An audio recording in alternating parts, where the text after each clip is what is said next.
জলবায়ু পরিবর্তনের কারণে যেমন একদিকে বাড়ছে খরা, ভূমিধস এবং বন্যার মতো প্রাকৃতিক দুর্যোগ, তেমনি মরু অঞ্চলগুলো ভরে যাচ্ছে সবুজে।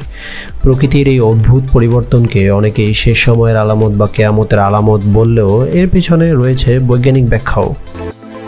পরিবর্তিত হচ্ছে পৃথিবীর জলবায়ু এবং এই জলবায়ু পরিবর্তনের কারণে পৃথিবীর বিভিন্ন জায়গায় দেখা যাচ্ছে পরিবেশগত এবং প্রাকৃতিক দুর্যোগ।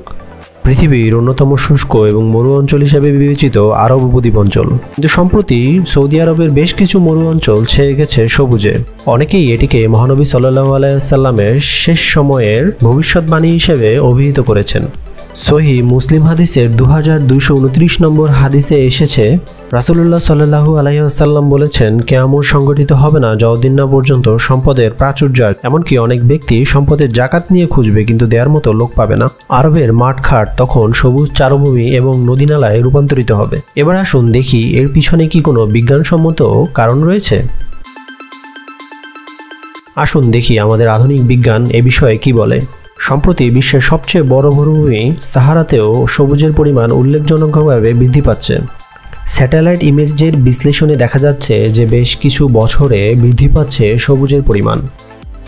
এর পিছনের কারণ অনুসন্ধান করে প্রতিবেদন করেছে CNN ওয়েদার। মৌসুমী বায়ুর পথ পরিবর্তন এবং জলবায়ু পরিবর্তনের কারণে সাহারাতে ইদানিং বৃষ্টির পরিমাণ ব্যাপক হারে বৃদ্ধি পাচ্ছে। হাউস্টিন ব্যাখ্যা করেছেন আন্তঃট্রপিক্যাল কনভার্সন জোন, যা আফ্রিকার মূল সবুজায়নের কারণ, যা পৃথিবী যত উষ্ণ হয় তা উত্তর দিকে সরে যায়। অন্তত বেশিরভাগ মডেলের ক্ষেত্রে এটি লক্ষ্য করা যায়। এজন্যই আফ্রিকার উত্তর দিকে সাহারা মরুভূমির বিভিন্ন অঞ্চলে সবুজায়ন বৃদ্ধি পাচ্ছে।